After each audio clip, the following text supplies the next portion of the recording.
Hello and good evening to all our DMWE Fixing the Woman family.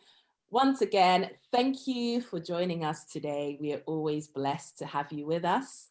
And we believe that we have, again, another important topic at hand. And as usual, we have an array of panelists with vast knowledge, and we believe that you're in for a blessed time. And it's always a way to learn. Again, it says in the Bible that in the multitude of counselors, there is safety. So we believe that through this counsel, we will ourselves become better people and better women. As you know, the show is called Fixing the Woman. Little by little, we are achieving that through every episode. So it's not too late to share the link, invite a friend, grab a sister or a brother or a husband or a wife, and tell them to join. We appreciate all our watchers watching us on Facebook. Please share the link and make sure that you comment in the comment section below as well. Without much ado, we're going to kick off the show and invite our returning panelist, Miss Onyeka Nwenu, to give us an opening prayer. In the name of the Father and of the Son and of the Holy Spirit. Father, we bow down in reverence, in honor, in respect, in acknowledgement that you are God and there is none beside you. Not only are you God, you are our loving Father, our Creator, our Maker, the source of all that is good, the giver of good gifts to his children. We thank you. We welcome you in our presence. This is not of our own design. This meeting is yours, and we hand it over to you. And we thank you for all that we're going to be able to achieve, even in creating awareness, oh Lord. Use us as you will, and thank you for the opportunity to serve you in this manner. Bless all, and bless all who are involved right now, are in the midst of conflict. Protect your own Papa. And we thank you for the opportunity to vent, to speak up, to offer solutions. This we do in the mighty name of Jesus. Amen. Amen.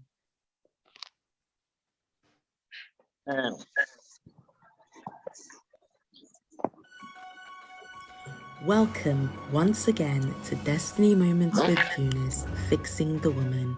We are happy to have you. Here are a few ground rules. If you are joining us by Zoom, kindly remain on mute during the program and the panelists Q&A to ensure the program goes as smoothly as possible.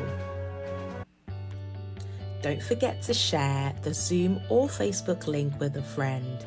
Simply scan the QR code using your device, camera, and follow the link. Get your cameras out, take a quick picture of this page and send to a friend. Please join me in putting your virtual hands together as we welcome Mrs. Elhana Adekeye.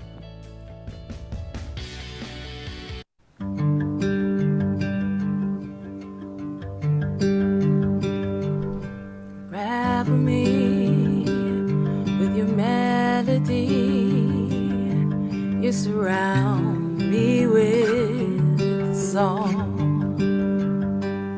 of deliverance from my enemies, till all my fears are gone. I'm no longer a slave to fear. I am a child of God. I'm no longer a slave to fear. I am a child of God.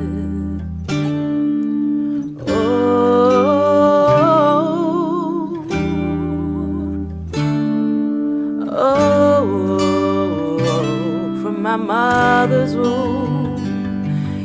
have chosen me. Love has called my name. I've been born again into your family. Your blood flows through my veins, and I'm no longer a slave to fear. I am a child of God, and I'm no longer a slave to fear, 'cause I am a child of God. I'm no longer a slave to fear. Oh, I am a child of God. I'm no longer a slave to fear. Oh, I am a child of God. Oh,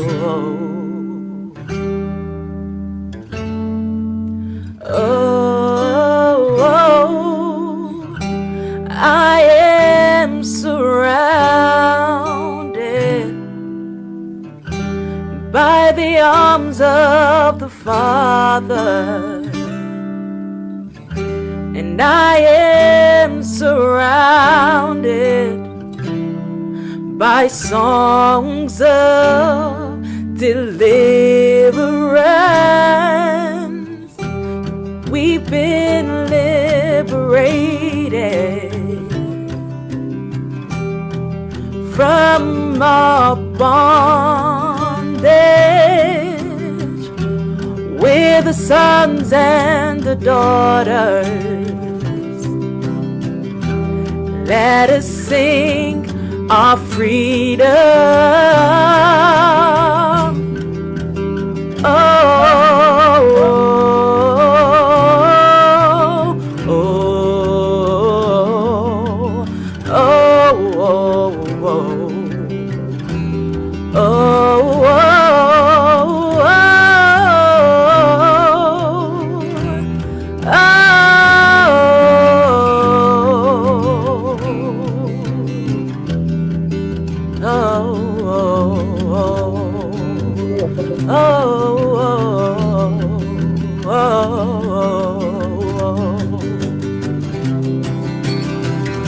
Split the sea so I can walk right through it.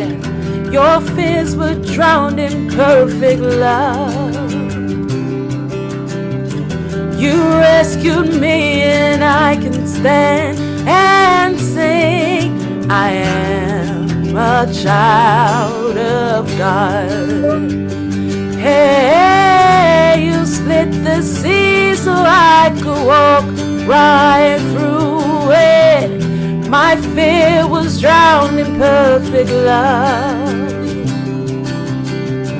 You rescued me so I can stand and sing. I am a child of God. I am a child of God. Oh, I am a child of God. Oh, I am a child of God. Yes, I am a child of God. I am a child of God.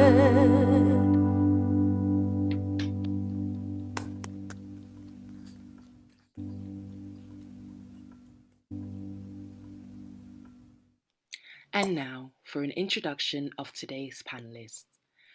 Miss Onyeka Onwenu was born and raised in the city of Port Harcourt. After receiving her education in Nigeria and the US, she returned in 1980 and took the country by storm as a frontline broadcaster, singer-songwriter, actress, social critic, and politician. Lady Onyeka is an author and an excellent storyteller who exemplifies strength, of character, determination, and integrity in all that she undertakes. On October 2020, she released her widely acclaimed memoir, My Father's Daughter, a song in which she featured alongside Pastor Gabriel Eziashi. Woman, Nwanyi Bu Ngozi, meaning a woman is a blessing, is currently making waves around the country and abroad. Ms. Onwenu has won many national and international recognition for her inspirational work in many fields. She is a mother, role model, and motivator.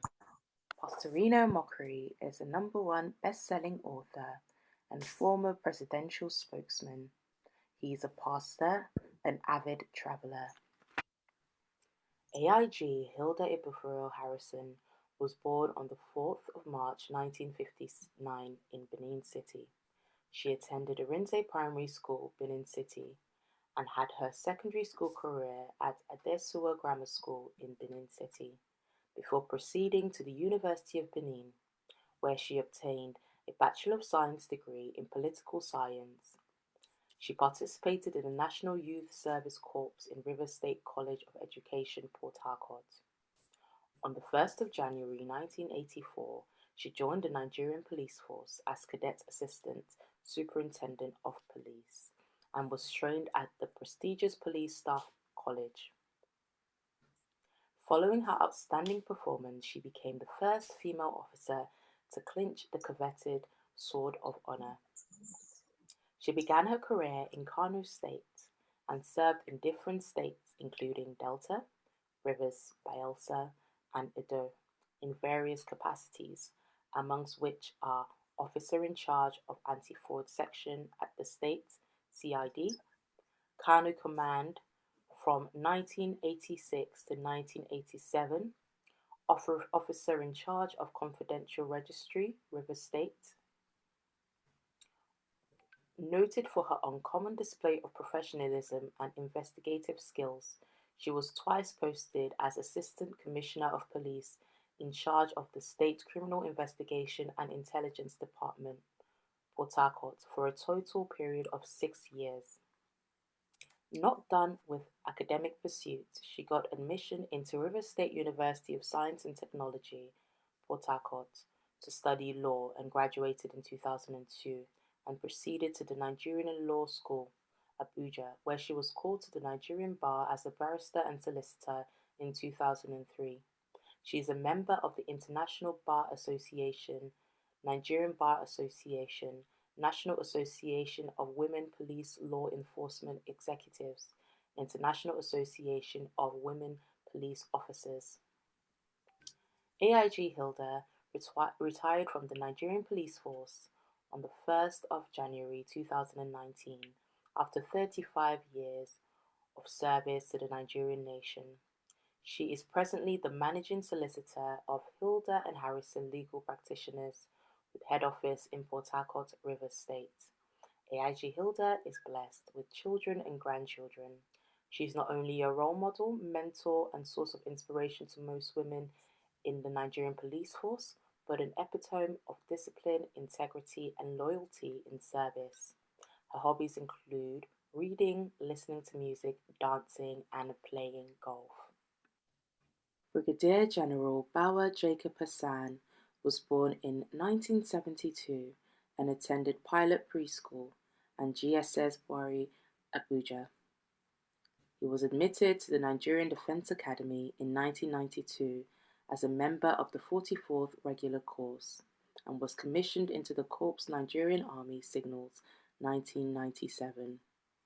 He has participated in some peacekeeping and peace enforcement operations in Sierra Leone, Liberia, and Mali.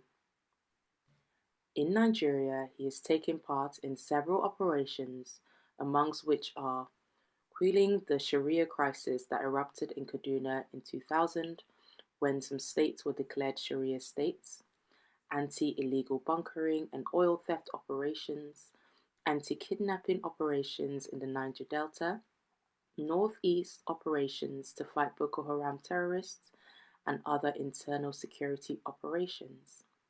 He holds a BSc degree in mathematics from Nigerian Defence Academy, a master's in international affairs and diplomacy from Ahmadu Bello University, Zaria, a Master's in Military Science from Defense University, Beijing, China, and he has also attended some peacekeeping courses such as protection of civilians, disarmament, demobilization, and reintegration, civil military cooperation, and is currently serving as the Signals Brigade Commander at 6th Division Nigerian Army, Port Harcourt. Reverend Oladimeji Thompson is a strategic thinker, conflict resolution and counter-terrorism consultant, and a strong advocate of the Omoluobi ethos. Trained as an architect but called by God, Reverend Oladimeji is the senior pastor of Living Waters Unlimited Church under the Christian Guild, an opinion molder in both state and international affairs with regular contributions on TV and print media.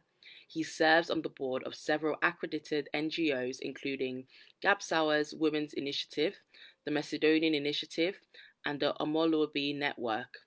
He is a regular conference speaker across African nations, Europe occasionally, and the US, having presented a paper in the US Congress Auditorium on the Omoluobi Matrix as an alternative dispute resolution tool in counterterrorism. As a church leader, he has served as a special advisor to 4 generations of CAN presidents and also served in mission fields across Nigeria.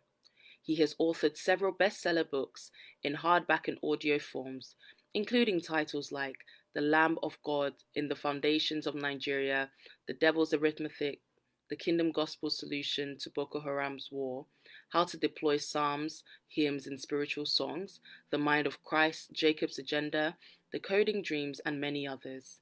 His multidiscipline research audiobook, The Devil's Arithmetic, captures the sublime programming of the modern African experience and its cure.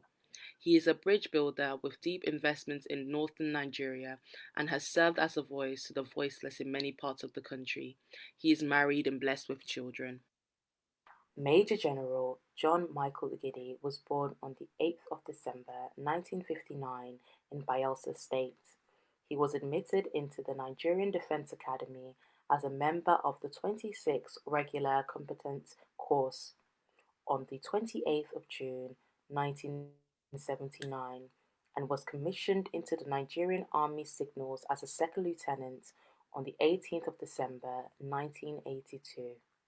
He headed the Southern Technical Team in the selection of 6 survey sites for the relocation of Ministry of Defense Integrated Strategic Information and Communication Systems equipment. He also represented MOD to defend effectively the need of MEDISICs at the Presidential Committee on Implementation of Projects. He also traveled to Austria and Greece on study tours and participated in the National Defense College. He also headed a team from Defense Headquarters for the 2010 African Endeavour exercise in Ghana. He holds a bachelor's degree in electronic and telecom engineering and a master's degree in strategic studies. He is happily married to Mrs. Helen Ogidi, and they are blessed with 3 children. Mrs. Ohana Adekeye is a results-driven management professional with years of experience in operations, portfolio management, project management, and organizational development. She currently works at a Big 4 firm KPMG as an operations manager. Mrs. Ohana Adekeye holds a bachelor's degree in medical and forensic sciences, a master's degree in finance, accounting, and management, and is currently pursuing an executive doctorate at Anglia Ruskin University in Cambridge. She is the co-founder of Fixing the Woman and Stop Hurting People's Foundation, an NGO that specializes in helping less privileged young people, women, and children. She pastors a church in Cambridge and has a strong desire to see lives transformed through the gospel of Jesus Christ. And last but certainly not least, the founder of Destiny Moments with Eunice and our host for today, Pastor Eunice Chukwuemeka. Sit back and enjoy the program. And without further ado, we'd like to put our virtual hands together as we welcome Pastor Eunice Chukwuemeka. Thank you, Alhana. You are currently muted, yes.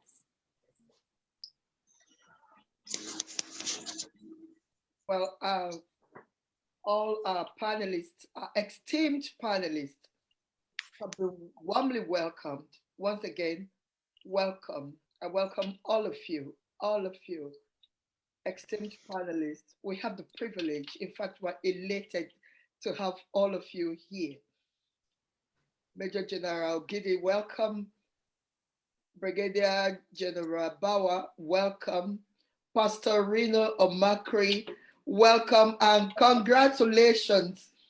You've just had the Influenza Award. No, you can't say that. You can't say that.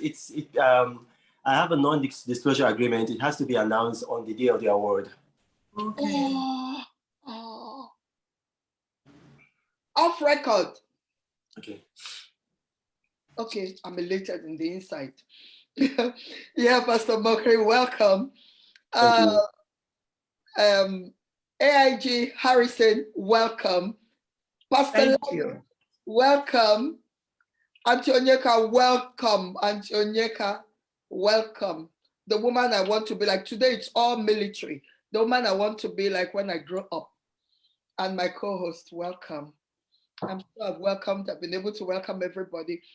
And we want to welcome all of you who are joining us on Zoom and on Facebook today. And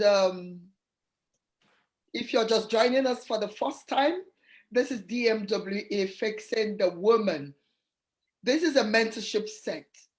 It's built to bring a holistic paradigm shift to women, the life of women, the woman and the girl child. And the way we do it, the way we intend to do it, the way we've been doing it, and the way we will continue to do it until we achieve our aim is to bring on our panel very important personalities like the ones you see on set today, very successful personalities that have done well in their proven fields of endeavor. And so they're able to mentor others. Of course, how else can you take anybody to where you've never been? You never can take anybody where you've never been. So it is our tradition to bring men and women to the panel who have been very successful in all they have done to mentor the people. Without further ado, today we'll just get on to the business of the day before I am arrested.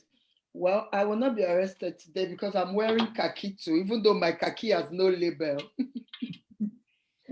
So this edition, all the questions will go to the floor, and then every panelist will have 2 minutes each to speak on every question. Is that okay? 2 minutes each on every question. And we'll just go right into the first question. I would only ask Major General Ogidi to open the floor after the question is asked, but every panelist will speak for 2 minutes on this question. Across Nigeria in the last couple of years, I'm on the question already. The Northwest, the North Central, and Northeast have gone through persecuting times, huge persecutions that are likened to war. And I'm afraid to say these situations are likely to get worse if nothing is done about it. And beats me hollow, really, to discover that the closest government has gone is in the creation of IDPs. Daddy, the program is on. Can we examine the consequences of these wars on women and children, particularly the girl child that has already been deprived due to the cultural and religious ethos? Is my question understood? Yeah, Yes. very well. Now, can we respectfully ask Major General Ogidi to open the floor? Can I say Major General Ogidi here, please? Or if he's presently not available, can somebody else start? I think that the internet has just dropped off. So Yes, anyone, that must be network because it's please feel free to open. I can start if you Yes, permit me. yes, go ahead, AIG Harrison. Good evening, everyone, and those who are in the audience. It's heartwarming to know that it's laid in your heart for people to be reminded of the persecution of wars and its effects on women and children, and especially for the areas you have mentioned. The quantum loss of lives daily as experienced in these states is something that makes the mind never happy. There is sorrow as dead bodies are carried and buried every day in the states that you have mentioned. Lives of young persons, women and children have been cut short. Great deprivation, physically, psychologically, economically. The wars being persecuted in these states have led to abject poverty, hunger, because women and children who support their homes to fend for their families are in great fear and cannot go about farming or carrying out their daily activities. Their economic powers have been reduced to zero. You cannot imagine illnesses that abound in these places. More so, very many hospitals have been destroyed, and those who are sick cannot get medical attention. Women in these areas have become widows. The children have become orphans. There is deep pain in the hearts of people every day. I hope it hasn't been more than 2 minutes as you asked for me to speak. We'll stop you if it's 2 minutes. It's not 2 minutes. Okay. So, just a few seconds left. All right. It is of very great magnitude, the injuries that have been inflicted on women and children in the areas where these wars have been persecuted. Sexual abuses, you have read in the papers, and some of us have seen physically, because I worked last as the AIG Zone 4 headquarters in Benue, in Makurdi, Benue State. Rape cases, sexual abuses, violation of women and children. It is something terrible and evil, the effects of war on women and children in these areas. Thank you.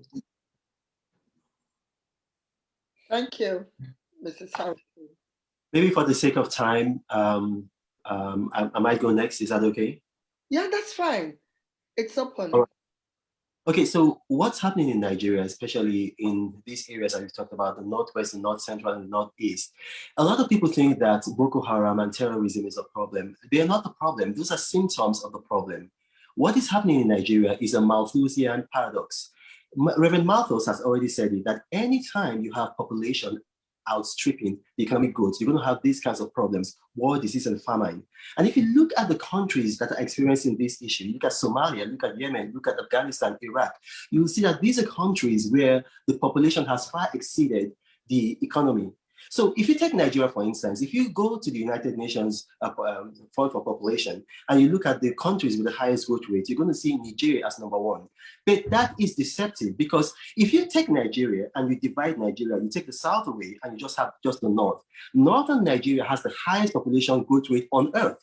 So you have Nigeria's population growing at something like 2.6%. But if you take Northern Nigeria, it's almost 4%. And then our economy is growing at 1 or less than 1%. So that Malthusian, that's that paradigm.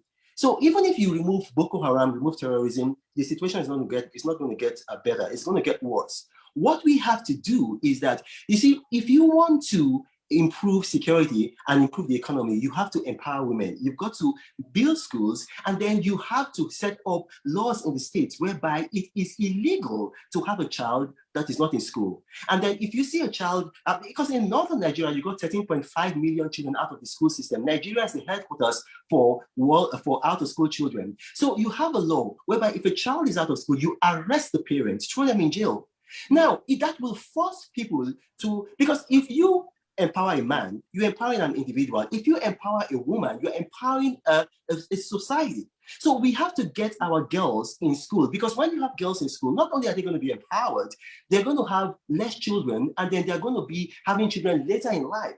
So if you see, if you read the IMF, they came out with a report. This report is just 2 weeks old, about Nigeria. And they said Nigeria had her greatest GDP growth rate from 2003 to 2007. And then again from 2011 to 2015. Now, what happened in those periods? It was because we had a woman as our Minister of Finance and in charge of our economy.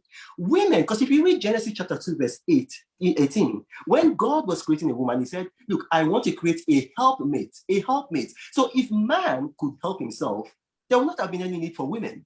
Women, because in this part of the world, we underestimate women. Women are the fastest way to empower a society, to end this crisis. So if we are not building schools, if we are here talking about it, if you are feeling sad about all of these things, nothing is going to change. We have to educate the women in Northern Nigeria.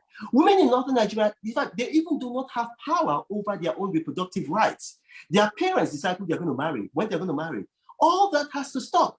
And it's very hard because you have a religious aspect of it, whereby if you want to address some of these things, some people think that, okay, you're attacking our religion. So we have to find a nexus. And so we have to work with not just the government, but we have to work with community leaders, emirs, village heads, the district heads, and explain to them that, look, it is you. You're not going to be able to sleep if your population continues to explode like this. You need to take charge of this, whether or not you think that it's affecting your religion. Thank you very much. God bless you.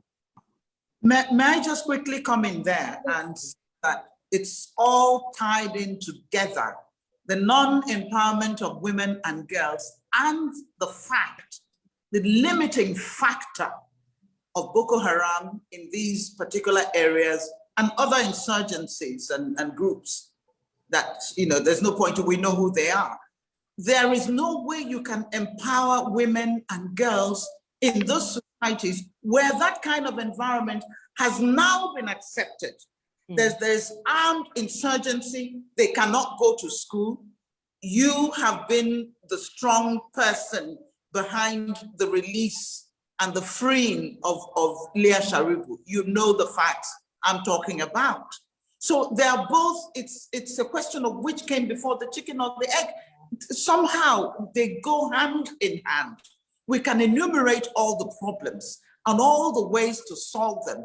But if we still have that environment where there is insurgency, where there is no security, there is no way that we can solve these problems. And I want to issue a warning here, is that when you damage women and you damage girls, you have permanent damage on the society. Society never quite recovers.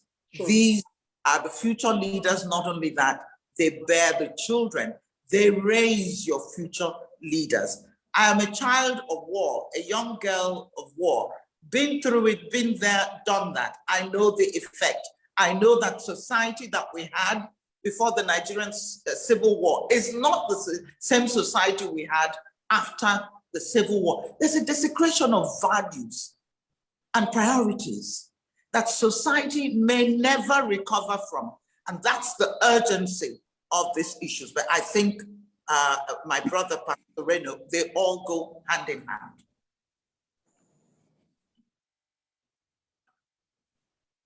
And there cannot be a better way of looking at the problem, as you have just explained to us. It's just a fresh way of thinking about it that Nigerians don't do. Yeah. We don't look holistically. Oh, you know, they're fighting here, they're killing people. Look at it holistically. That's where you can find the solution. Absolutely. Yeah. Yes, go ahead. General Bao. Okay, let me appreciate the pastor once more for inviting me to this forum. And I just feel humble because of the caliber of people I met here. Like the Pastor Reno, I've been following all his releases and what do I call it? Let me not use the word I want to use. And Mommy Onyeka, I remember, anytime I see her, I remember 2011, Ron, Jonathan, Ron. And then my boss, the general, is also here. So I'm sure whatever I'm going to say, I think that, although I think that all of us know that are happening. But I want to speak as I have seen the experiences I've had over the years. Let's say from the year 2000, when I would say when this crisis started with the Sharia declaration in some states. And it was a big problem because I was in Kaduna then. And now some people that were up north couldn't go down south. You know, Kaduna is divided into two, Kaduna South and Kaduna North. So those who are in the north that are from south could not go back home. So all of them have to run into the barrack. And some of them were there for like 7 days. Who feed them? What happened? What is happening? So, and then, you know, there was no GSM then. So how do they contact their people to know if they are still alive or not? So it was a big crisis. And I saw what happened then. How some people now in the barrack were taking advantage of women and girls because of desperate situation they found themselves. So these are some of the things that happen when there is crisis that I have seen. And I want to just take us straight to notice, you know, where, like Pastor Reno have said that this problem have been there, just as Boko Haram just came and exposed our flanks. But the problem of child control is a big problem. I know my elder brother, yes, he's a Muslim. He has 3 children, and his gardener has 15 children, 15 or 16. Wow. And how much is his salary? Wow. And now, how do these children fend for? How do they take care of these children? It's a question you ask. So you find out that these people are left on their own. They are not in school and all that. And so when this crisis comes, they have nowhere to go. Then everybody run into IDP camp. And in the IDP camp, what I see in IDP camp, nothing that I should be talking about here, but it's terrible, especially for girl child. This is where some of them live with diseases. Diseases are rampant. And you know, this the inequality between man and woman is very distinct when you come to this place. And the medical facilities there is not enough to cater for the crowd that you meet in that place. Anytime, whenever they are coming, whenever the IDPs are coming into the camp, you just see a hopeless, a helpless situation. How do we cater for this? And people die daily in these camps because of malnutrition and diseases, which we are unable to cater for. There was this scenario. I want to just give us one story. There was this scenario where moving a group of people, a bus was moving from one town, Damboa, it's in the southern Borno, going to Maiduguri. On getting to a certain point, they met with the Boko Haram. Boko Haram brought everybody down, killed all the men, and took away the women. One woman, this one is I'm telling you the life situation here. One of the women had a child. As soon as they got into the camp, they say that the boss will separate the young ones from the old ones.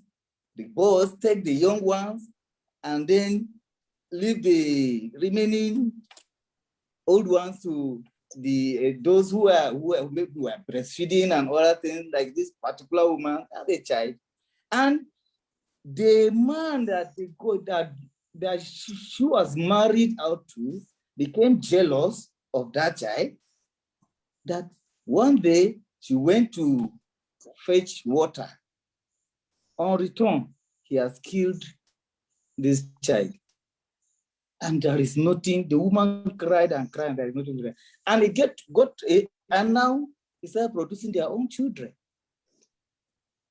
And at a point, it was time for this woman to go out, and there is a word she used, I can't remember now, but that is to go out and carry out this ID attack. So they prepared her, the woman, the man prayed for her and said, okay, she is going to meet her child today, and so she should not worry. God has already taken care of everything here and over there. And this woman said, wait, they took her into a car, because the car will wait far away and wait until she has carried out what she was to detonate this ID in a supermarket. So she entered there. She saw people, she saw children, and she could not do what she was sent to do. She went into the toilet, came out, and at the end of the day, she climbed the window and jumped and ran to a police station and reported herself. And that was how she didn't carry out that attack.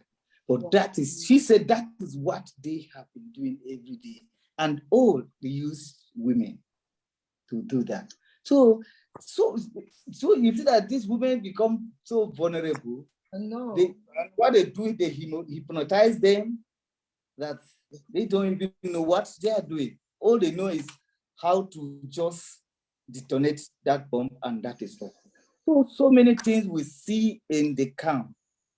The violence, the people taking advantage of the women, the spread of disease like HIV and AIDS, and all you can think of, you find it there. And the control, even the officials that are supposed to be taking care of these people, take advantage of them too, because of the desperate situation these children find themselves and women. And so this is just what I want. These are some of the things that I have seen happen in all these IDP camps and in other places that I have been for operations. Thank you very much, General Bauer. Thank you so much. These are very sad stories, really, very sad stories. The IDP comes up. Pastor Ladi, Pastor Ladi. Okay, thank you. If you want me to weigh in here, first of all, let me say that the gravity of the topic you have chosen to discuss is something that is highly emotional, it's very witty. Pastor Ladi, let me just interrupt you here. Yeah, with you, I want you to, can you profile a solution to some of these things? Because, I mean, everybody's talking about, we all know the gravity of these things, and then everybody else, let's hear you. What do you think? What do you think about these situations, and what's the solution really? This is very, for me, it's very, very heartbreaking, you know. Okay, let me then start by saying that I don't want anybody to be annoyed, but women are the problem. And I mean W-E space M-E-N. Why are you doing this now? Women are the solution. W-O-M-E-N. I think that should get a round of applause. Well, I'm saying this because, first of all, Nigeria is going through problems that could have been prevented. Let me read in on my friend's opening statement, my brother Reno Okri. But allow me to disagree with the Malthusian theory. Malthus in 1798, who predicted all these things about human population growth, sickness, disease, competition for food and all that, was proven to be very wrong. Experience and looking back, if you go and look at a lot of papers, you find out that he was wrong. But what has happened is this: the Western world is using that as an excuse for Africans to accept the situation that is going on. I had a direct confrontation with Tony Blair. When this kind of problem happened in London, Tony Blair faced it clinically. When he came to Nigeria and saw the same thing, he began to refer to Malthus. So I took him up on his hypocrisy. Now, what I'm saying is this: the architecture of thought. You see, wisdom is the principal thing. We could have seen this thing coming. When the Chibok girls were kidnapped, I remember when I sent in my team into Chibok area to go and pick up the ones who escaped from the forest and to bring me the mothers of the children. Men were playing politics in Nigeria, that there were no women missing, there was this and that and that and that. Meanwhile, I had been talking about this from 1999, clinically, that we have a global terrorism problem in Nigeria. It's a hydra, it's been infiltrating, and you know that whenever there's conflicts like this, because especially in the third world setting, where gender differences matter a lot, you know that if you look at all the areas we're talking about, the problems are exacerbated because there's very little provision for either physical or mental health care. When you look at the lifestyle of the average female in all the zones, look at the daily environment, you see it's a third world developing countries problem. And the problem is not that we don't have food, we don't have all these things, it's the inability to think. So if the men are not thinking and things are the way they are right now, when we brought in the girls from Chibok, I tell you something, the first 4 girls who were taken to Boko Haram camp, we ended up having to take them out of Nigeria to another country. Why? The trauma counseling for the girl child that would help them was not available. So one of the first things that a panel like this needs to look into is the fact that Nigeria says they have trauma counseling, but the trauma counseling that's available right now is so primitive. God forbid anybody's daughter here will be subjected to the kind of things some of those girls were subjected to and are being subjected to. So number one on this panel, it will be good for one of the spin-off to find women of substance who can help to look at the rehabilitation and the trauma counseling that goes in Nigeria and help to educate us that the standards are too low. I mean, that of course is just number one. In fact, I remember that some of the people who handled the trauma care counseling in another country they started getting annoyed with me. Now, what kind of animals are we in the country where I'm coming from, that we allow this kind of brutalization to go on without adequate trauma care? Now, again, what am I trying to point out is this: even where we are right now, where we are right now in the timeline of this problem, on a daily basis, the women must suffer more, because in times of war, don't forget that your muscle mass is different from ours. Absolutely. Your bone mass is different from ours. The percentage of body fat is different from ours. So when it comes to conflicts, we are the ones in a male-dominated society who are creating, sustaining, and by default allowing these things to progress. But the people who suffer the most, by far the most in all my years, in 20 years of mission field experience, the stories that are never heard is the stories of the women and the children. So number two, a panel like this needs to come with a spin-off where a special interest group representing the rights of women without politicizing it, without turning it into a spectacle, but out of genuine care for the lives of these young ones and the females. We need to get a feminine group like that to come out of this. Let me just stop there for now, since it's a long program, and maybe I'll make some other contributions later on. Thank you very much, Pastor Ladi. I'll be leaving at the top of the hour. So can I quickly respond to Pastor Ladi? Because I'll be leaving at the top of the hour. Pastor Ladi, the facts don't bear up to what you have said. The Malthusian theory has not been proven wrong. If you look, and I challenge you, you can actually do it right now, you can get your phone. If you look at the top 10 richest countries on earth, each and every one of them are countries whereby the economy, the GDP, is growing faster than the population. And then conversely, if you look at the top 10 poorest countries on earth, each and every one of them are countries whereby the population is growing faster than the economy. So if you look at a country like, for instance, like China, and I've been limiting myself to 2 minutes because I have discipline, and because I thought you said 2 minutes. Anyway, so China, when China was having a serious major economic crisis, their solution to it was what they call the one-child policy. And you can research that. And then when they implemented the one-child policy, China's economy started to boom, and today, China is about to overtake America as the dominant economic power in the world. India has a policy of population control, and then that policy is started in 1952. It's still going on, where they want their population to always be lower than their GDP growth rate.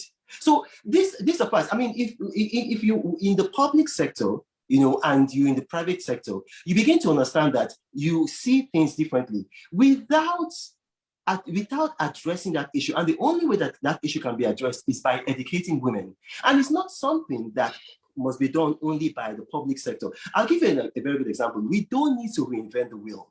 In Bangladesh, they had this problem, and a man called Mohammed Yunus, a Nobel Peace Prize winner, he schooled abroad, he schooled in the United States, and then he came back, he set up a commercial bank, but then he saw the poverty in Bangladesh, and he said his conscience could not countenance it. So he set up a bank called the Grameen Bank, a microfinance bank, whereby he started giving money to tens of thousands of women. Now he gives money to millions of women, but he started with tens of thousands of women, little loans, $50 so that they could buy a Singer sewing machine, $50 so that they could buy a goods, $100 so that they could set up a poultry. And that was how because we have to be careful. This panel, I don't want us to make them go off track the central theme of why they called this. So maybe you and I may have to have a discussion, because like I said, what you are saying, the Western world will love it. Okay, but I'm going to tell you something. I'm sure you have read Yuri Noval, what's that? Not the high priest of modern philosophy. Yuri Noval's book that Bill Gates asked everybody to read. More people in the Western world die of diabetes and overeating than all the people who die of terrorism and many of our so-called problems all put together. And what am I going to tell you to use this? The terrorists who are Okay, doing Pastor well. Larry, No, just a minute, please. This is just quick for Redo quickly. okay. There's a policy right now that is being used against us in this war of terror, which is actually the root of the Nigerian problem, not Malthusken. And part of the policy is this: even in the UK, even in Switzerland, they send people in who get married, have more children, and then they give a gauge of about 20 to 30 years. By marrying your females and by indoctrinating, they set the grounds for the wars that are going on. So when we talk about population control and you are limiting your own children to 1, 2, the people who are supplying the children to do the killing, quote, of your children are having 6 or 7. And what they're doing is that they are taking advantage of that Western theology, that Western principle that is being used to, to inseminate the mind of African scholars. But let's not let this digress. We can talk about that on a one-on-one. Yes, so that we don't. But I need to say this. I just need to say this. Pastor Ladi, what we have to do, because we've been called here as a panel, we need to show discipline. There were some ground rules. One of the ground rules is speak for 2 minutes. Another ground rule, you do not interrupt. And on this note, I'm going to be leaving. I observe the rules, and I encourage you to also observe the rules.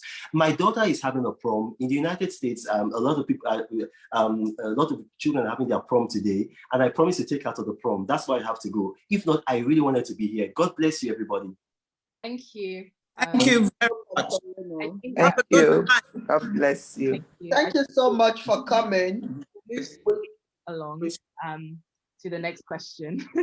I think that regardless of slight differences in opinions, what we can say is that women are 100% deprived, and a lot of this comes from cultural, but also sort of religious reasons. So you see that and I feel like the common denominator again is men. I went to a women in tech conference, and they were speaking about how the main people that should be pushing women are white middle-aged men. Those should be the main activists because they hold all the power. So in the same way, Nigeria, we've talked about empowering women doing this, but then if they are now held culturally and religiously, and all the power is with the man, then all the talk doesn't really change much. It just ends up being talk. So I'm happy that there are so many men as well on the panel. Now we want to go to a follow-up question. So following on from we understand the effects of war on a woman and even the reasons why the war starts in the first place. But now due to the lower education, when a woman is now displaced, how do they continue their lives? A lot of these women don't really have much job prospects, education, and as AIG Hilda mentioned as well, a lot of them now become widows and they're not breadwinners. So now they've lost their source of provision. They have no jobs, they have no prospects. Now that they're displaced, what does their life become? What would be your advice in terms of these type of women that have now been displaced by war and don't have much prospects? I know that I've spoken before. Everybody speaks again. Okay. Having served as the DG of the National Center for Women Development, I think I can offer, with my experience with women, to say that one of the effective things we did, it was very effective, I assure you, was to actually train and empower women and young girls. We were taking them in batches of 50, housing them, putting them through 2-3 weeks of training in ordinary things that you and I take for granted. Yes. But skills they never had. Simple things: sewing, knitting, cooking, making soap.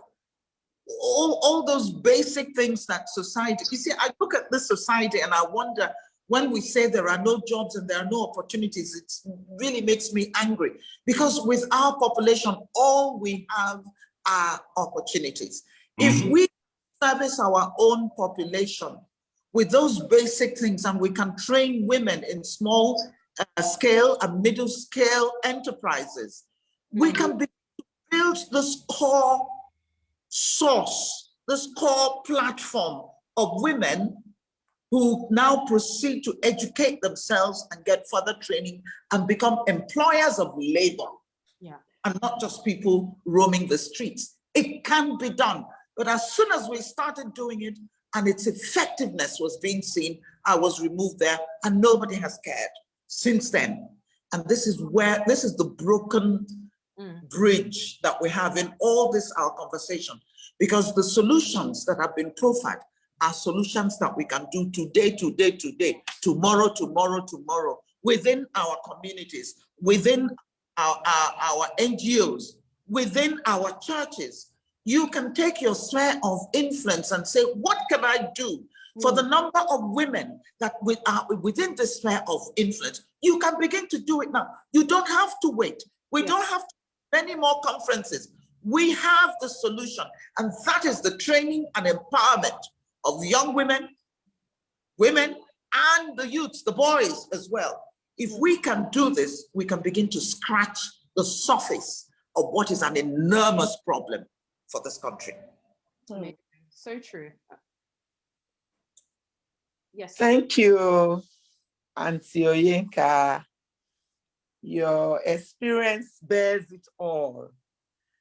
Women and children in this country are so well endowed. And I'm a witness to that program you started that was doing very, very well. And there are great women like yourself who are ready to mentor women in these fields. The summary of it all is education for women, education for women, education for women. Education not just in any field, but in all the fields. We now have women mechanics. There are women who have taken akara frying to great heights. They are supplying buns and all foods made from flour. There are women who sell even handkerchiefs, but they deserve to be empowered. No matter how small the empowerment comes, the woman or the girl child will blow it up. We have seen young girls start packages of selling communication lines, MTN, Glow lines under an umbrella. And in 6 months, they are able to rent a shop and move in. So as a society, those who have should think of building women and supporting women by empowering them in whatever form. We should not be discouraged. Women are great builders. And from the little they are given, they can do so much out of it. We need to educate our women. Thank you. So I have a little question from the part of education. And again, just thinking in a practical sense, especially with certain limitations. Now we know that if we educate them, education is for women that have a lot of control in their life, or people controlling them, a level of control. How do we break these barriers to actually get to the women to educate them and empower them? If that question makes sense. Because there are some people you can want to educate them, you can have the resources, you can go, but then there's a barrier. So how do we break that barrier? Yes, please go ahead, sir. I want to say something here. I want to come in here. Issue of barrier. I think this crisis should be an opportunity for us to grab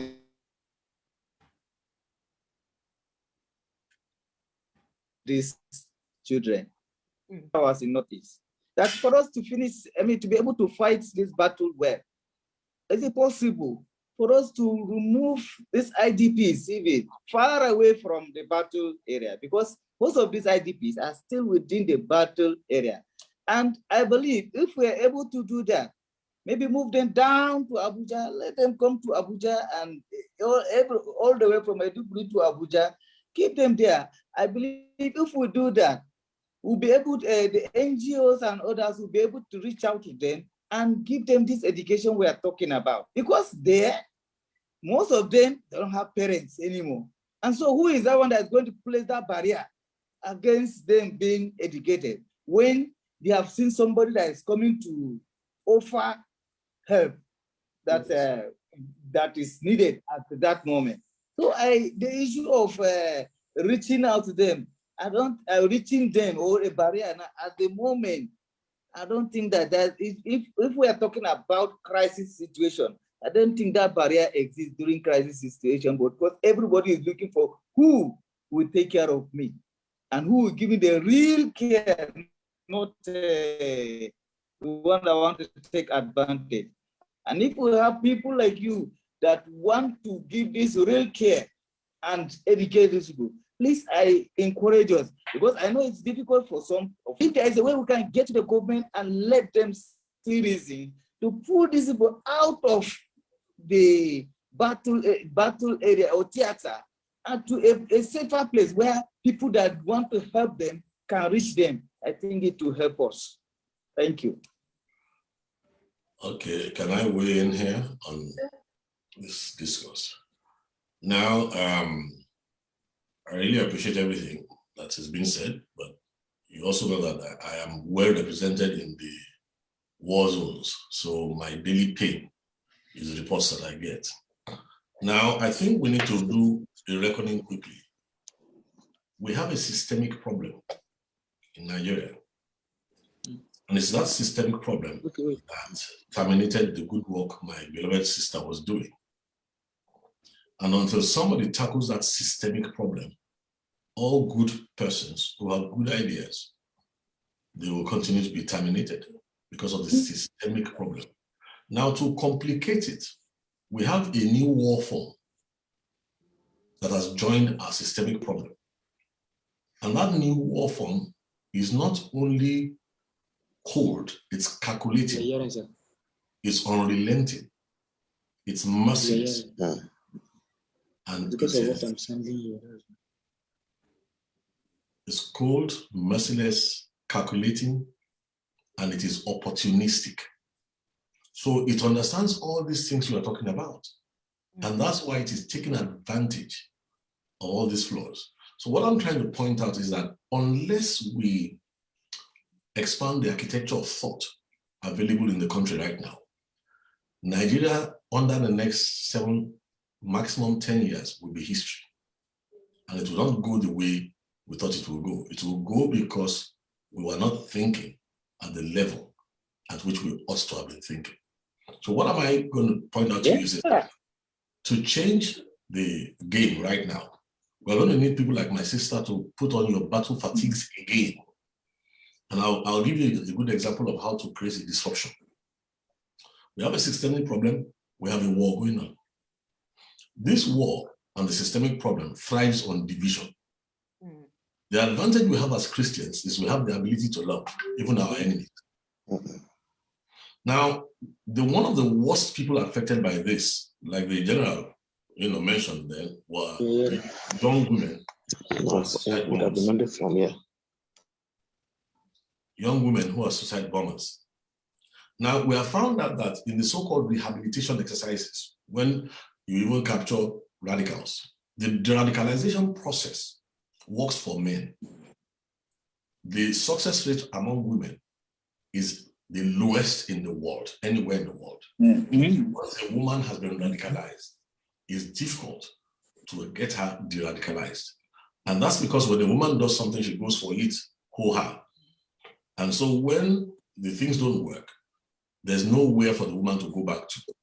So I'm going to say that another spin-off from this group is that if we really see people who have what it takes to reach out and shock the nation by one single disruptive act of reaching out to maybe captured female bombers, and then show empathy, make a lot of noise, and then use that as a platform to unite women across South and Northern Nigeria, across all divides that this opportunistic war form is exploiting. If you unite the women of Nigeria across all borders, I'm on the board of Gabasawa Women, that's the women of the Northeast. I'm on the board. I've been on their board for about 15 to 16 years.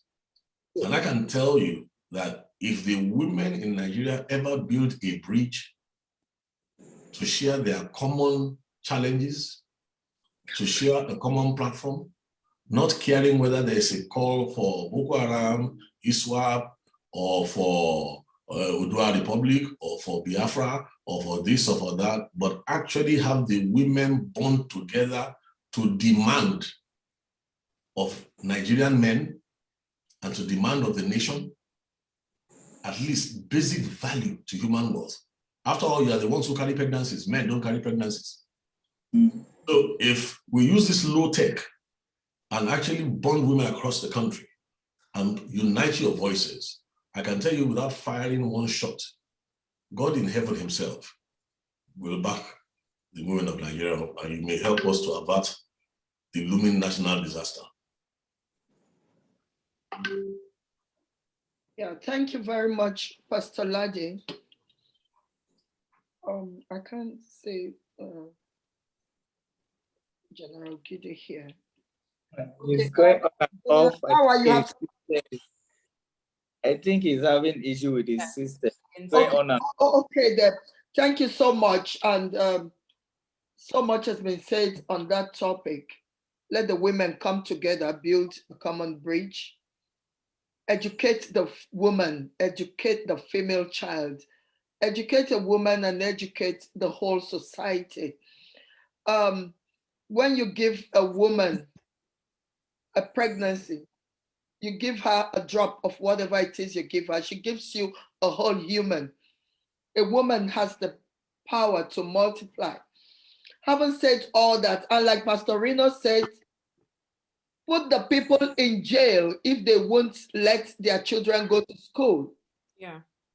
On Monday, my 14-year-old had to go to the GP at 11, and I called the her school to say, my daughter has to be at the GP at 11. And they said, that's fine, but she can still come to school. I said, that's fine, let's see when she leaves the GP. We left the GP at after 1, and they said to me, Daniela still has to come to school. And I said, fine, because I could go to jail for not allowing her go to school. And that's my own child. So thank you, you all. So we go to the next question. As security personnel who have participated or advised those who have participated in war theaters,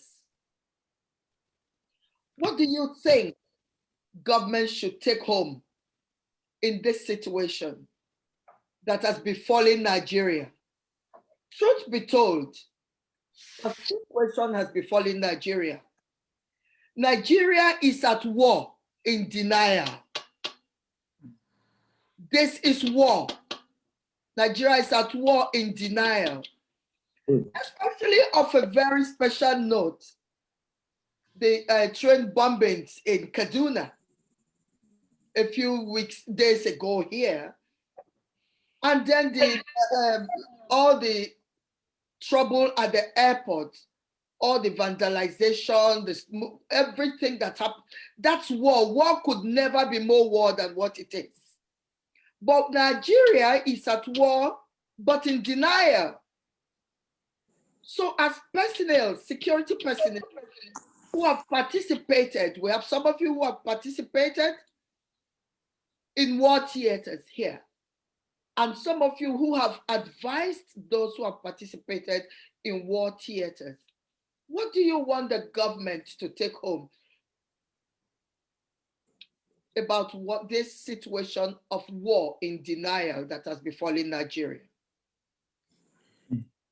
Okay, what I have seen, or what from the experience I have seen in other places, what the situation I see in Nigeria right now is like army is fighting war, not Nigeria, just as you have said. And that is the problem. Except we come to that point that we know that Nigeria is at war, and then shut down every other thing and let's face this issue. If not, there is no way you can have development without peace. I saw I know that there was a particular time this, this Northeast road that we are building from Maiduguri. Okay, they have reached Damaturu. Now between Damaturu and Maiduguri, up to today, they have not been able to complete it. There was a time that these people came and burned all the caterpillars that were on that road walking. We've heard of them vandalizing the power lines. Up till now, there is no power in Maiduguri, and so many other things like that. Because government they want to work by all means. Who do you want to impress? The people you want to impress are being killed. You want to show that the government is working. The government is not working this way. The government will work if it brings peace.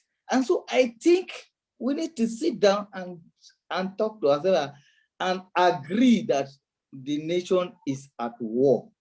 Everybody. And there are levels. I mean, there are lines of operation. It's not just the kinetic operation that we should be doing, but there are non-kinetic operations. There are mediation. In UN operations that I have gone to, while we are fighting, the civilian arm of the United Nations is negotiating with the belligerent to see that they come to a point of compromise and let the war end. And that was how we're able to finish it in Sierra Leone, and we're able to finish it in Liberia. And Mali is ongoing. The same, I know how back and forth I've been doing in Mali when I was there with the warring parties. And so what we did, the government need to come to a political situation to this matter. A political solution is needed now. And how do they? But they keep saying they know all these people. And like in the recent situation, they say that until government answer them, they are going to, they will kill those people they kidnapped from the train. So that means the government know them and they know the government. And we keep hearing their names. And this name from another planet, I don't know Nigeria, you hear Buriji, you hear all those kind of funny names like that. And these people, they have parents. Why can't you go and talk to their father to go and call your son from the bush? What did you mean if that man call his son and say, come, I want to talk to you, he will not come? The government can go through their parents and get these people out of it and let them sit down at the table and negotiate. Because there is no battle, there is no war that has ended with barrel of gun. No, it has always ended on the table. And that is how I can tell you that because I was in Sierra Leone. I can tell you that because I was in Liberia. I can tell you that because I was in Mali. And these two that have ended were not ended with our weapons. We have to come to the table. And so this is what we must do now. And I think for me, this is the solution or the way forward. Government taking responsibility.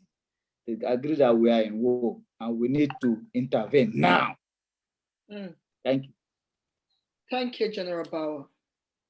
Well said. How did we get here? How did we get here? Our value system, sanctity of lives, completely broken down. How are we raising our children? Where has love gone in the lives of Nigerians, or if you want to say Africans? And so we have to go back to where we were supposed to be. A reorientation of our value system. Things that are important should remain important and should be taught to our children. Desegregation, religious, political, economic, is too much between the haves and the have-not is too much. Governments must find a way to give up the economic situation of the greater majority of this society. People are living in abject poverty, and so they are so easily enticed to come over and take something to eat and go and kill people. True. We must all also realize as a society that we must dialogue. We must listen to what others are saying about how they feel. We cannot win this war by pushing the views of some people aside. Let us come on a round table. Let people speak the truth as to how they feel. And let all these issues be taken seriously by our political leaders. We are all not living in peace. We cannot deny it. Because when you hear wars and rumors of wars, if it has not affected you today, it's going to affect you tomorrow. Absolutely. And so the earlier we take decisions that will bring it up, the ship should not be left to sink this way. We deserve to live well in Nigeria and better lives too. Thank you. Thank you so much, AIG Harrison. Pastor Ladi, can we get your thoughts on that as we round up on this this question? Because we have three more questions to go. Three more questions to go. I think this is the most important of the questions you've addressed so far, and is the question that's going to affect the future of the country the most. First of all, let me say that this is a new war form. The textbooks on this war form are just being written in military circles across the entire world. Sir. And I should know because I've been a party in some of those meetings. Yes, sir. Now, how do I know? I've served, like we said, 4 generations of CAN presidents. So we were the first to cite this war when it started. We were the first to diagnose it. And the challenge that this war poses is this: there's nothing anymore the Nigerian government can do. And I'm going to explain what I mean by that. It is a hydra-headed war that attacks you in every sphere of influence, not only government, education. It collapses nations from inside. They have had time to infiltrate Nigeria. As we're talking right now, from all the pointers, this war has moves in high places. In high places of government, there are infiltrators, third columnists, who are sympathetic. Some of them are just victims, but they have quite a number of very influential people whose job is to destroy the country from within. Now, the sophistication of diagnosis is that even for the military, you are dealing with asymmetrical warfare and hybrid threats, and you're also dealing with the war of narratives. We are losing on every front. Our loss in the war of narratives is the reason why we don't know that it's the whole country that is at war.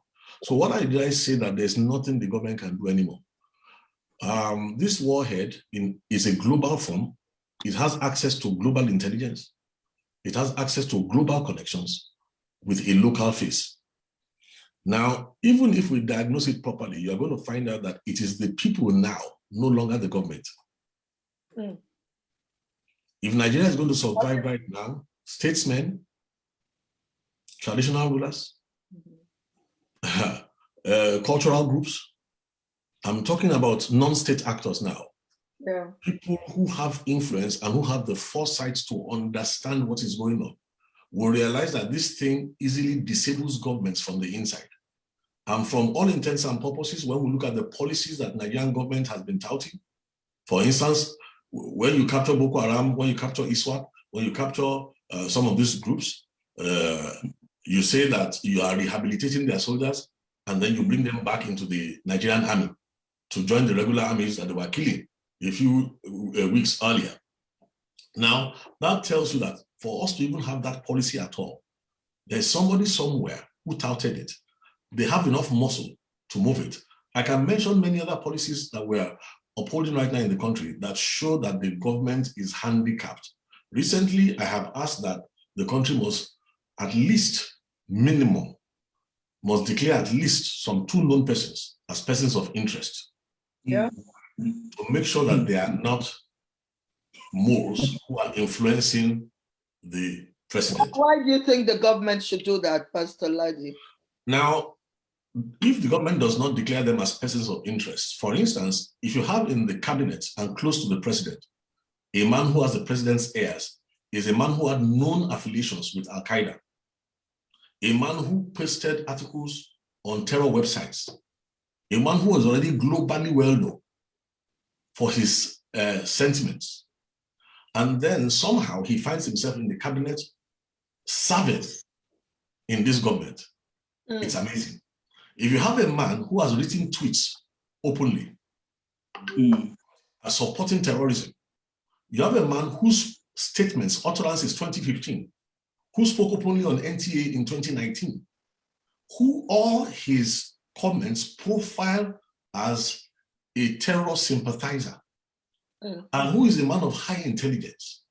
If you have a man like that serving as a governor of a state or a senator of a, look, don't be surprised if he is able to disable while paying lip service to Nigeria. He disables the defenses of his territory, and you find that his territory will be more devastated than any other one, whereas you can't hold him. You see, in this particular kind of war, there's something called concatenation. You can't catch them like that except you concatenate.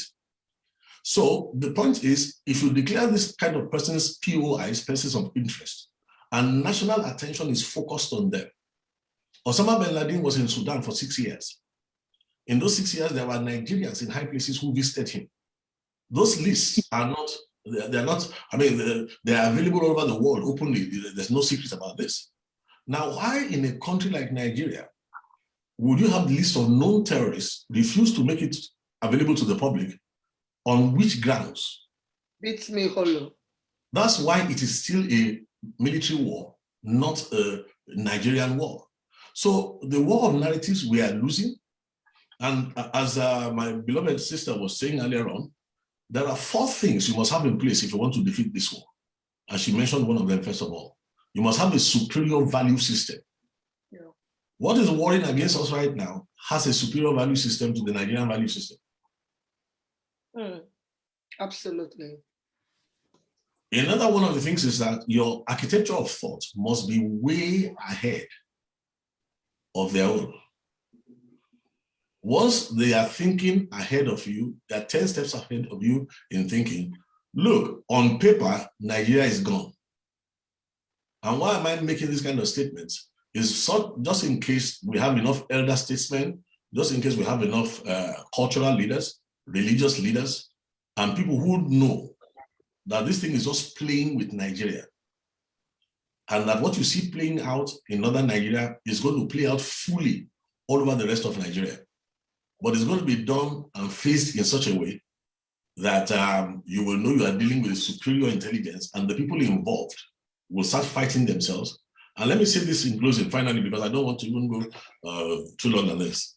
We are already in the 4th phase. When this kind of warfare starts, people react violently. That what kind of thing is this? How can you kill people like that? Then at the next phase, they calm down and grumble and begin to say, well, and then at the next phase, you accommodate it. It becomes a way of life. You are desensitized. So even if they kill your neighbor, as long as you survive, in the hope of tomorrow, you don't mind. In the 4th phase, where we are right now, you have already given up on the inside. So if they make any demand, you are going to agree. And the demands they're going to make when they come to the table with you are demands that will still destroy you. So this new war from all over the world, it has been discovered that they don't tell the truth. They have no rules of engagement. Just as they can use a church or a mosque to house ammunition, they will hide behind women to shoot at you. Yeah. So it has no conscience. It is ruthless. It is cunning. The only weakness it has is that their numbers are small. It uses religion as a cover. And we have told Nigeria for more than 20 years, or about 18 years now, that let us blow the religious cover. If you blow the religious cover, Christians and Muslims will gang up together, work together to preserve Nigeria. But we have done nothing to blow the religious cover. Instead, we have even allowed them to undermine not only the religion, it is being used as a card to divide even the army.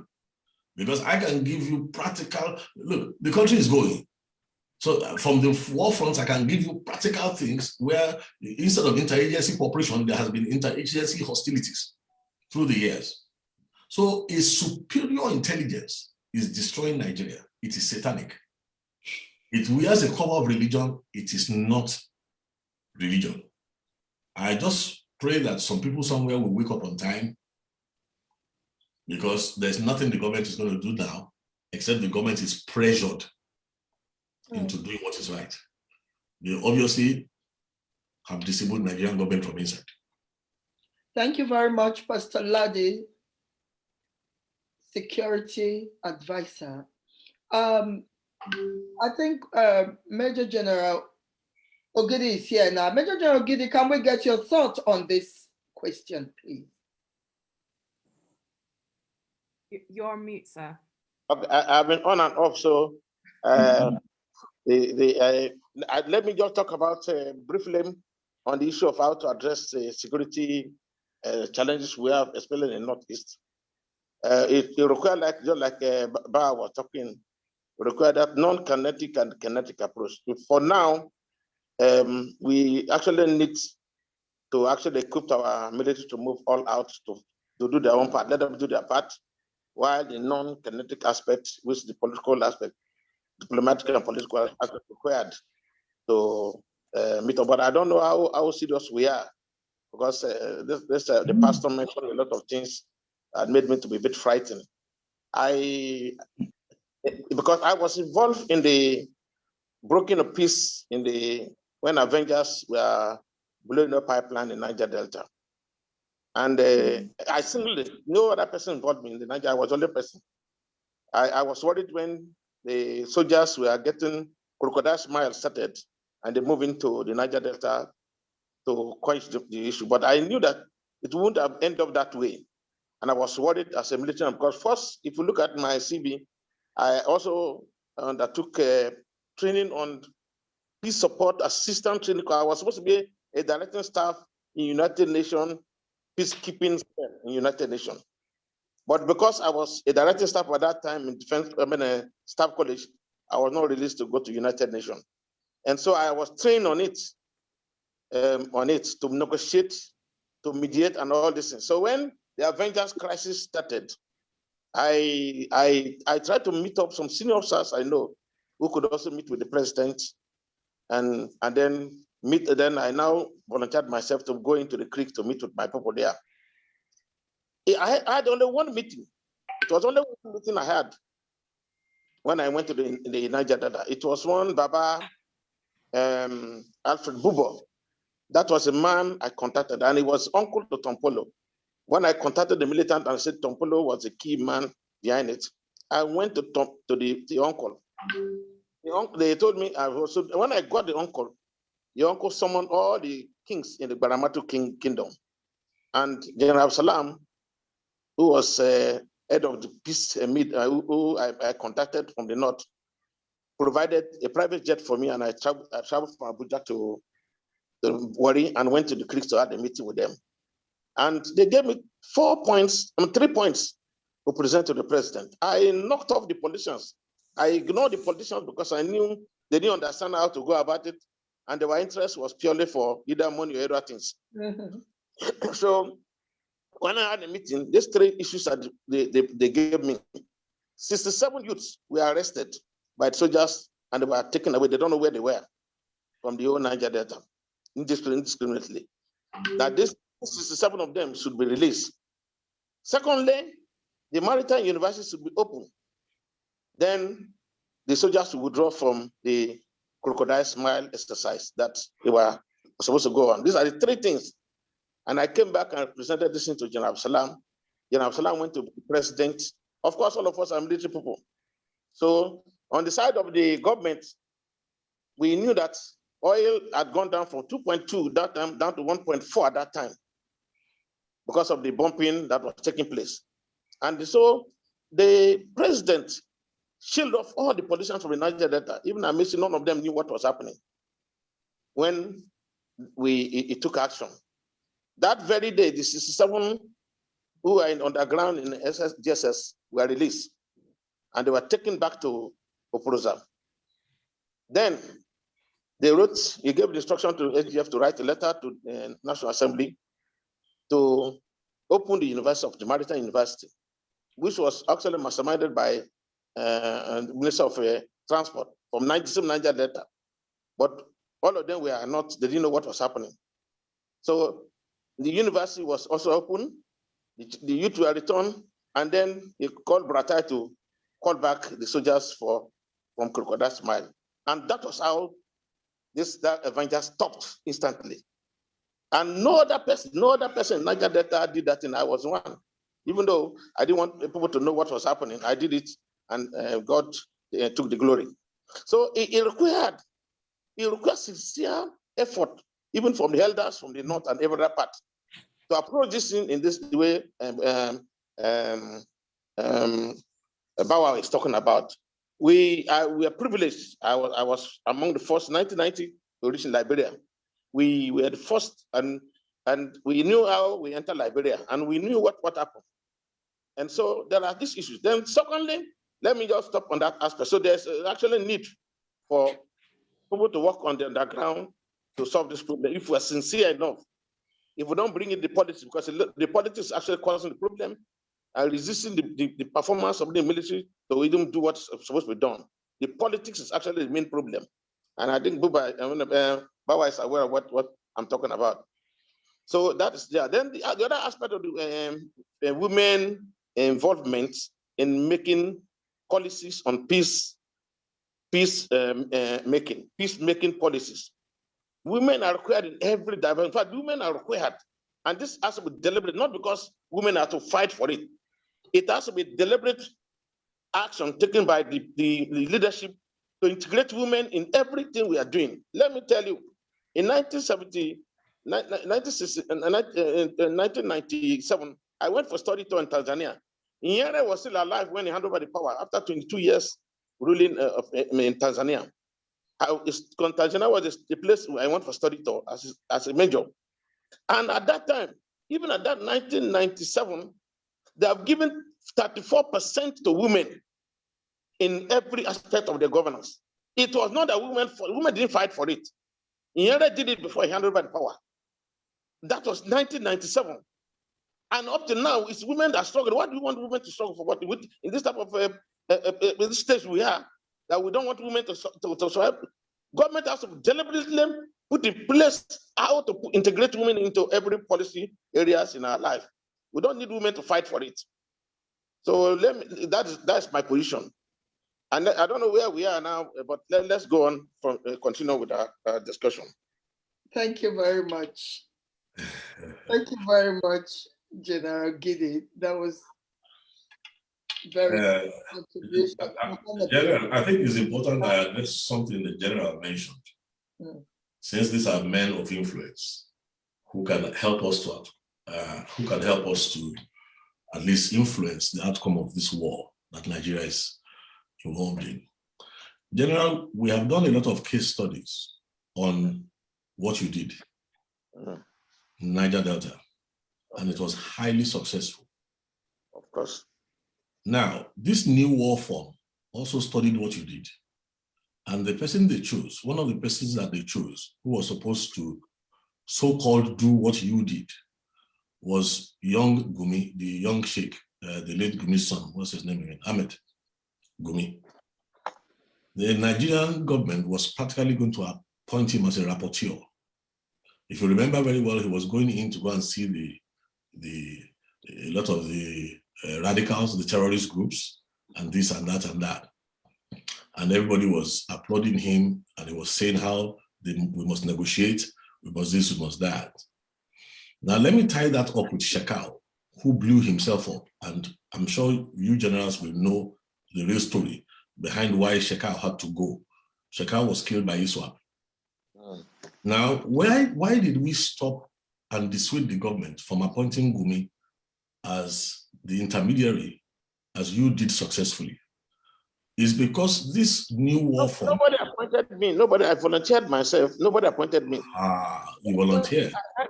I moved in. You know, that Niger. I'm from Niger. Then I'm from Bayelsa, and immediately they started moving the Crocodile Smile. I knew there was going to be a crisis, and I know it's my people that are going to be killed. I know the attitude of the soldiers. An average soldier.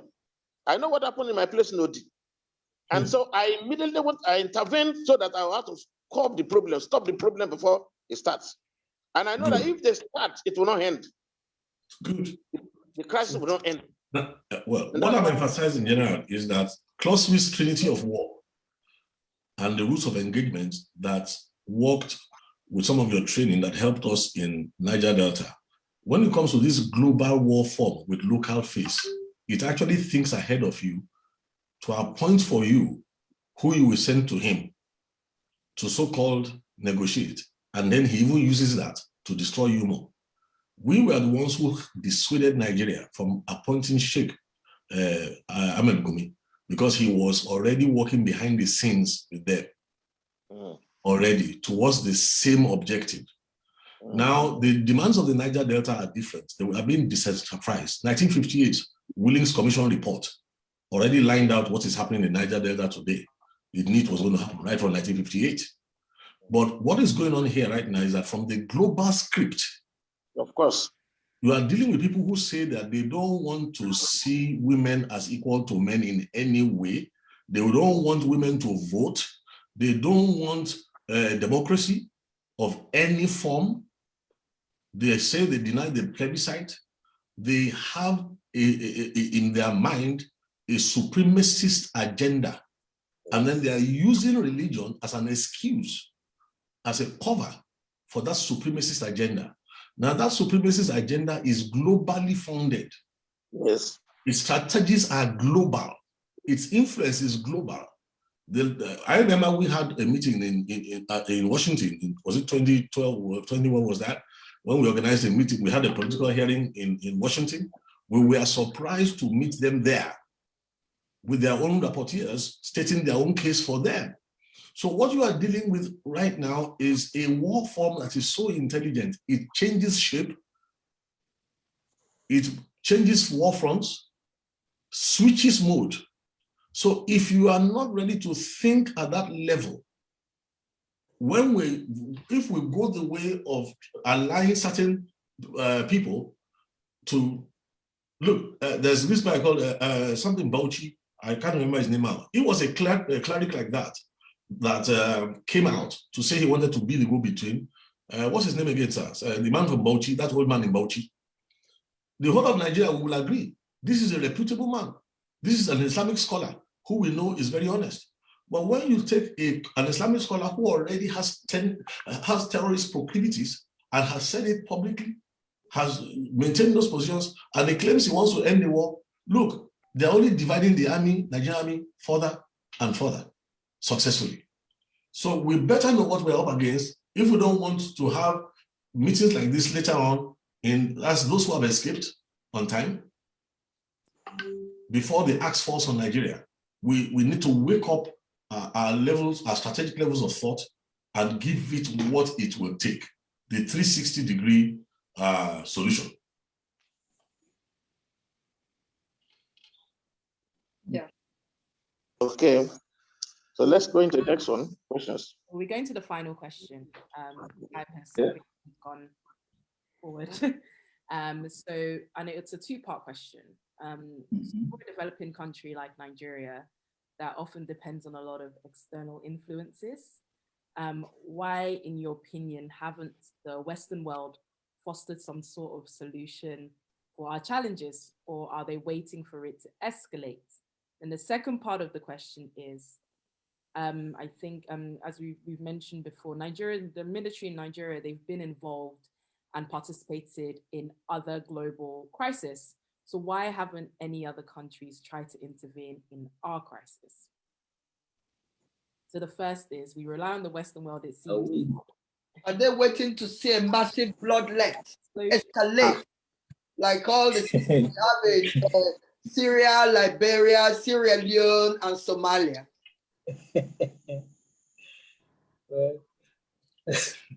Not sure that we are all that important to them at this stage, again, quite honestly. They've got their own issues, got their own problems. You are an African country. You deal with it. They are quite aware of what is going on and they know the implications. But in their list of priorities, where are we placed? If you look at what's happening in Ukraine, there is a difference because Ukraine is fighting for itself. You've got to be able to solve part of your problem before someone else. You can't just, okay, where are they? Let them come and save us. How come they are not saving us?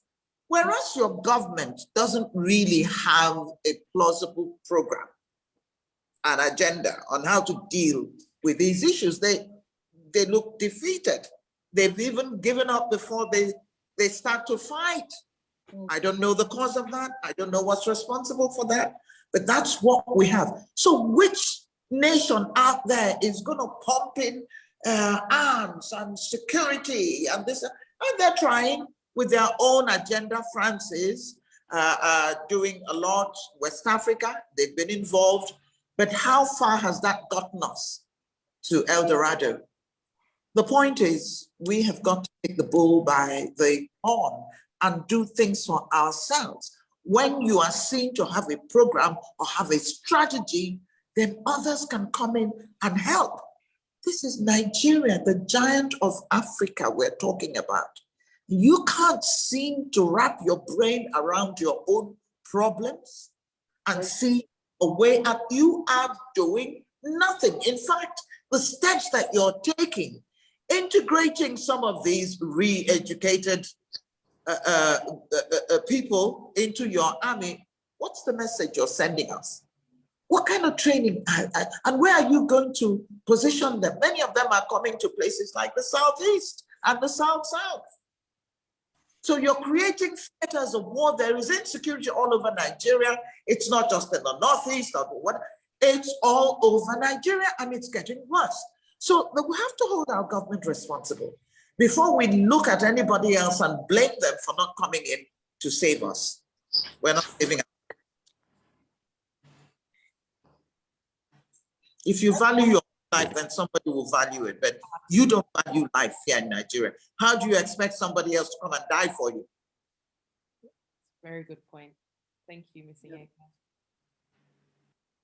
Please, the floor is open. The floor is open. Can chime in.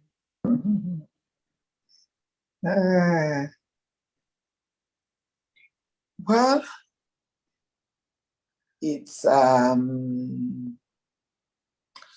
I've never heard of where you have fire in your own house and you're not trying to put it out. You just sit down and be waiting for somebody to come from somewhere to put it out for you.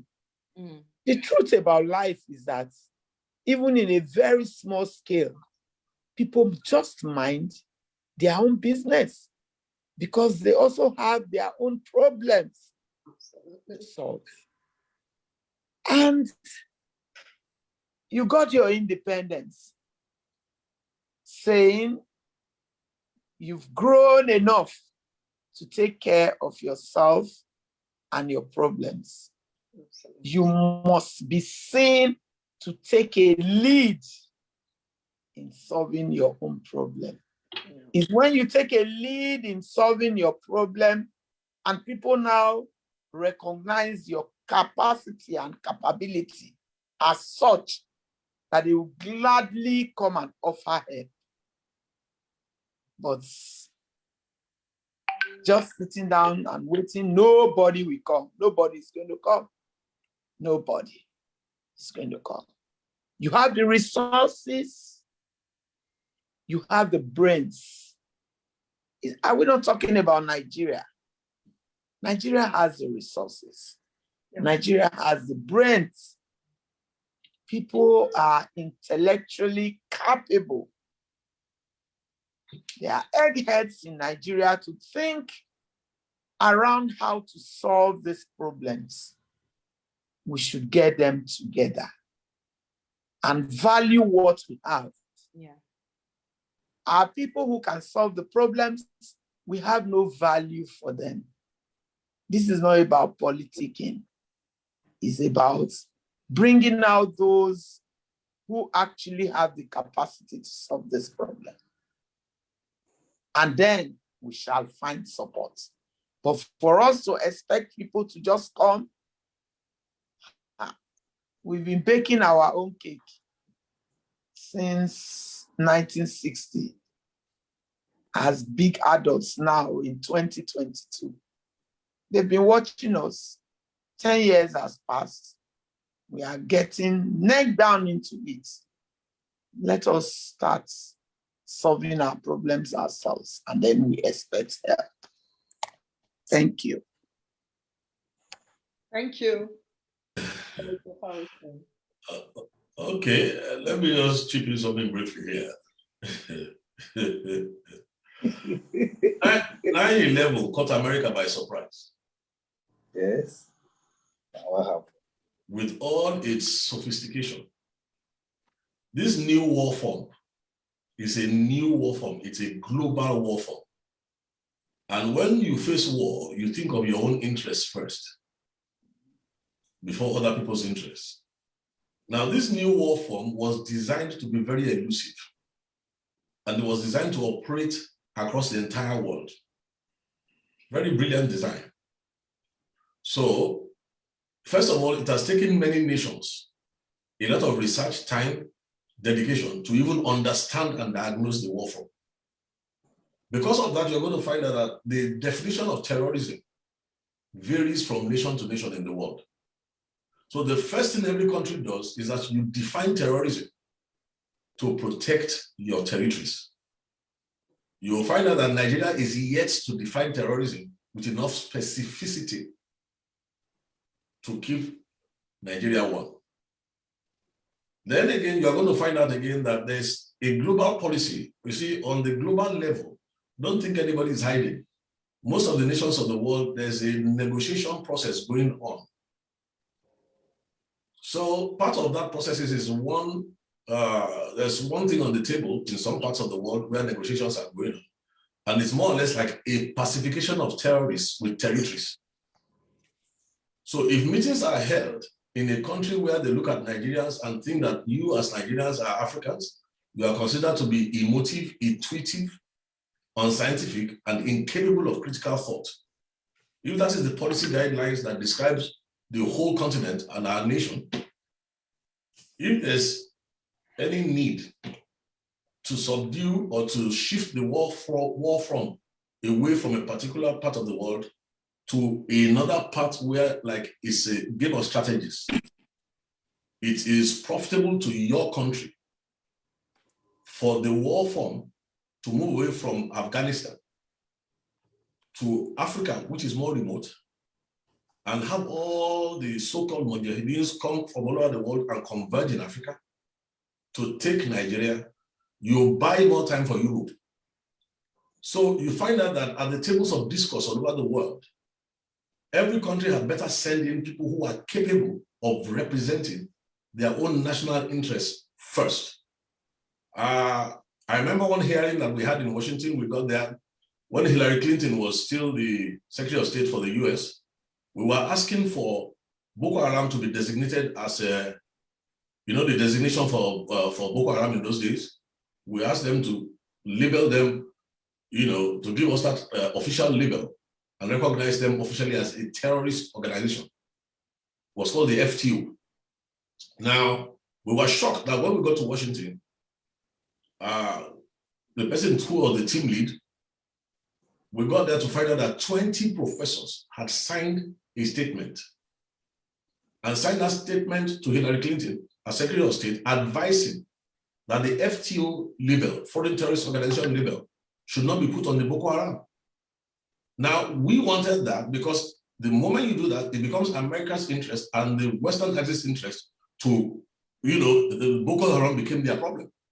But some people were advising Nigeria from within, and the serving president of Nigeria, we left Washington last week. The next week, Hillary was in Nigeria talking to the president. The Nigerian president endorsed that they should not recognize the Boko Haram as an FTO, the serving president at that time, because he was deceived by his advisors. So what we are dealing with here is not a child's play. So if you look at nations watching you, if you cannot gather yourselves together and you are still talking about breaking up into little pieces, people want to eat you up whole, and then you're even making yourself available in smaller portions to be eaten up. They will just be watching you while you are destroying yourself from within. Their own countries enjoy more peace. Let me just stop it there, so that we don't, but we are discussing the future. So I think my boss has answered this question earlier, General Ogiti. So you didn't bring anybody from outside to solve the Niger Delta Avengers crisis, and today we don't have them. So just as we have said, he said he called, he met the man that was the key man, met his uncle. The uncle called him, and that was all. I have said it, that these people know, these people have parents. And so let us, because the world is watching us, they know all these things. That what effort have we made for them? That's why sometimes we want to look for weapons. They say no, so that you go and kill people innocent, because they believe we just go and kill innocent people. Because they know that the solution is not just in weapons. But there are things that we ought to do that we have not done. We should stop, let's stop building railways and go and solve this problem. We'll come back and build railways. Because are you going to build a railway in Northeast? How? Where will you pass with this school?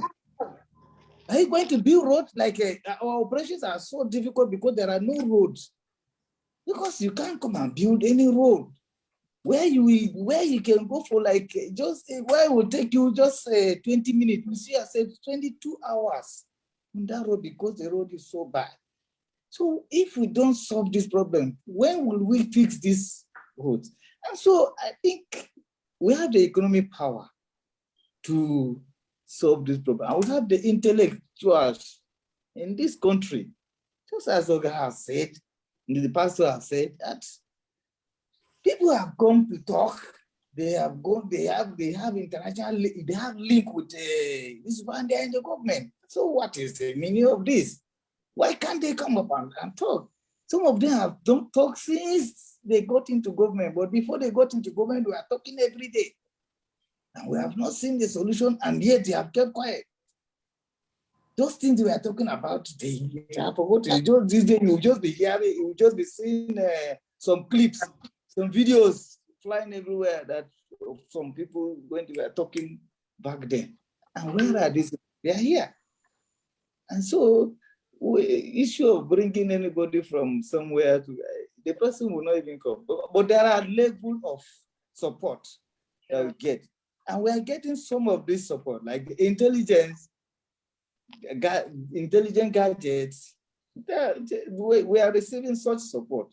And I think that is what has helped us so far to disseminate the problem to reduce the problem in Northeast. Is the intelligence that we'll be able, the surveillance and intelligence asset that we have got. And so they are giving their support, but they will not commit their troops. Because if committing their troops, it means we have to back down. Because in the United Nations mission, once a foreign nation comes into your country, you don't take part in the operation anymore, but you leave those foreigners to take part. And are we ready to and And we know what happened in Africa. Once they enter your country, they are looking for something else. Thank you very much, General Bauer. Thank you so much for that very useful contribution. We could actually go on and on and on, but you see, time is not totally on our side at this moment. And this panel is saying, let's stop building castles in the air. We know what our problem is. The terrorists, the warlords are either Ibrahim, Musa, Emeka, Ojo, or somebody. They are all from our communities. And we have leaders of thoughts, elder statesmen in our communities. Let's stop looking for solution to our problem from where it's not. Nigeria is at war. Let's wake up from our sleep and stop living in denial, to be honest. What is more, this panel is also saying, make education a priority. Let every girl child have an opportunity to go to school. Make it compulsory. Send parents to jail if their children are not in schools. We're also saying, in our little corners, let's effect the change from our little corners. Let's create empowerment programs. Let's empower ourselves. And I can go on and on and on. Like I said, we don't have all the time. And I like to also remind us, Esther's uncle said to Esther in the Bible, he said to her, you need to speak now or you and your father's house will be exterminated. This panel also said, women do not have to beg to be part of governance or part of the development of the nation. Women don't have to beg. They don't have to insist, beg, or wish to be part of it. They should naturally be part of it. Sometimes I worry and I begin to wonder, is there a man who is not connected to a woman here? On earth, anywhere in the world. Every man was born by a woman, otherwise he would not be on earth exerting all that he's exerting. Is there any man who does not have a wife, a sister, a daughter, or a neighbor who is a female? So women do not have to beg or insist or struggle to be part of what's happening in our nation. Bring us in. Bring us in naturally. Because Mordecai said to Esther, speak now or all of your father's house will be exterminated if you do not speak. Every nation, every family, every community, every setting that silences the influence of a woman, anybody that tells a woman to shut up is playing with extermination. And that's what we see happening to Nigeria if something is not done quickly about the state of Nigeria and the place of a woman in Nigeria. Having said all of this, we gotta go. So thank you so much for being at our panel, all our esteemed panelists. Reno had to rush for a function. So thank you everybody that joined us at the Zoom.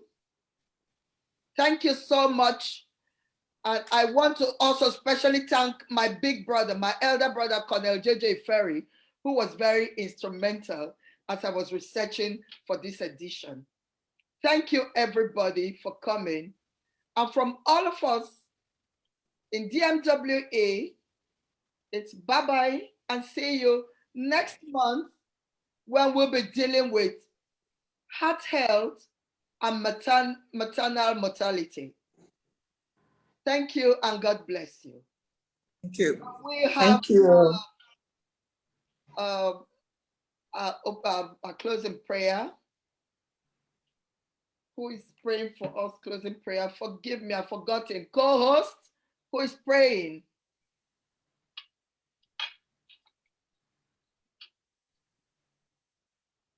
Who is praying for us? We need to thank God for a successful deliberation. So Pastor Laddie is praying, giving us our closing. Pastor Laddie is praying. Pastor Laddie, pray. Don't call Elijah to pray. Pastor Laddie, don't pray. Don't pray. Let's go to deliverance prayer for Nigeria now. Elijah, don't they pray long? Huh?